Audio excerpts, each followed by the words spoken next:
Uttar Pradesh police परीक्षा चर्चा में है। लगातार सोशल मीडिया पर कैंपेन चलाया जा रहा है। लगातार अभ्यर्थी एक के बाद एक सबूत दिए जा रहे हैं कि पेपर लीक हो गया है, लेकिन अभी भी प्रशासन मानने को तैयार नहीं है। राहुल गांधी, अखिलेश यादव, तमाम बड़े नेता, तमाम कोचिंग सेंटर्स लगातार सवाल उठा रहे हैं और अभ्यर्थियों के लिए न्याय की मांग कर रहे हैं, लेकिन फिर भी प्रशासन का ध्यान नहीं है।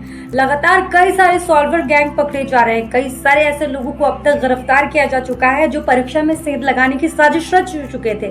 उसके बावजूद भी प्रशासन मानने को तैयार नहीं है कि पेपर लीक हुआ है। ठीक वैसा ही जैसा कि आरओ के पेपर को लेकर हुआ था।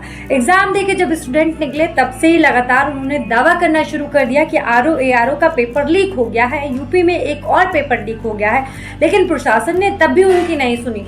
तब से लेकर अब तक सोशल मीडिया पर लगातार कैंपेन चल रहा है आरओ कैंसिल का, आरओ पेपर लीक का, री एग्जाम का, लेकिन प्रशासन बिल्कुल भी ध्यान नहीं दे रहा है। यूपी पुलिस की तरफ से, यूपी पुलिस प्रोन्नति बोर्ड की तरफ से एक ही चीज कहना है कि सिर्फ और सिर्फ भ्रामक जानकारी फैलाई जा रही है। कोई पेपर लीक नहीं हुआ है।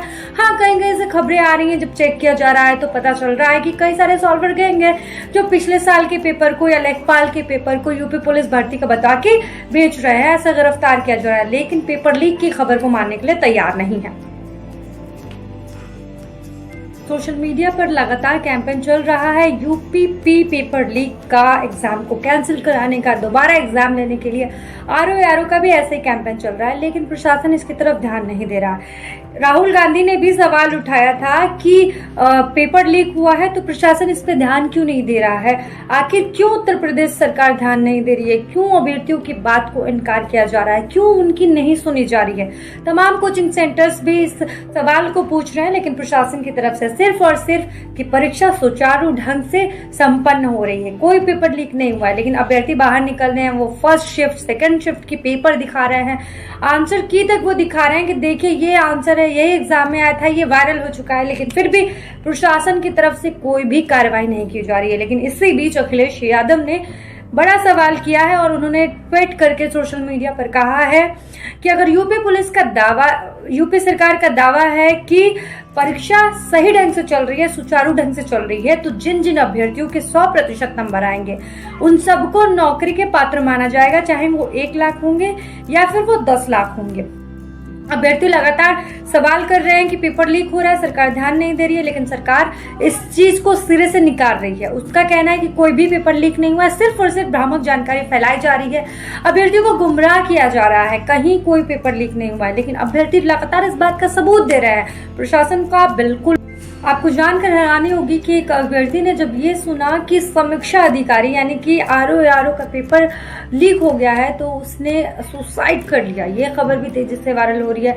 तमाम अभ्यर्थी धरना प्रदर्शन कर रहे हैं आरओ के एग्जाम को लेकर, लेकिन सरकार का ध्यान इस तरफ भी नहीं है। यूपी भी लगातार एग्जाम चल रहे हैं, फर्स्ट शिफ्ट, सेकंड शिफ्ट के पेपर वायरल हो रहे हैं, लेकिन प्रशासन एकदम मौन है। कुछ किसी का नहीं कहना, सिर्फ यही कहना है कि परीक्षा सुचारू ढंग से, सही ढंग से चल रही है, कोई भी पेपर लीक नहीं हो रहा है। अगर पेपर लीक नहीं हो रहा है तो अभ्यर्थियों के पास वो सबूत कहाँ से आ रहे हैं। अगर पेपर लीक नहीं हो रहा है तो वो तमाम सबूत जो चीख कर चिल्ला के कह रहे हैं कि पेपर लीक हो चुका है, यही क्वेश्चन पेपर में आया था, ये कहाँ से आ रहा है। अगर पेपर लीक नहीं हुआ है तो वो सॉल्वर गैंग कैसे पकड़े जा रहे हैं। आप जिन लोगों को गिरफ्तार कर रहे हैं वो कैसे परीक्षा में सेंध लगाने की तैयारी पहले से ही कर चुके थे, वो कैसे परीक्षा में सेंध लगा रहे हैं। अगर पेपर लीक नहीं हुआ है तो तमाम सवाल क्यों खड़े हो रहे हैं। आखिर कब तक ऐसे बच्चों के साथ खिलवाड़ होता रहेगा, कब तक अभ्यर्थी मेहनत करते रहेंगे और ऐसे ही अपना समय जाया करते रहेंगे, कब तक यूपी सरकार इस पर मौन रहेगी। हजारों बच्चे सवाल कर रहे हैं। उत्तर प्रदेश के सीएम योगी आदित्यनाथ से गुहार लगा रहे हैं कि दोबारा एग्जाम करवाया जाए, एक बार जांच तो की जाए, एक बार पड़ताल तो की जाए, लेकिन सरकार मौन है। देखते हैं कि आखिर सरकार कब एक्शन लेती है और क्या एक्शन लेती है। वैसे आप क्या कहेंगे, कमेंट सेक्शन में जरूर बताइएगा।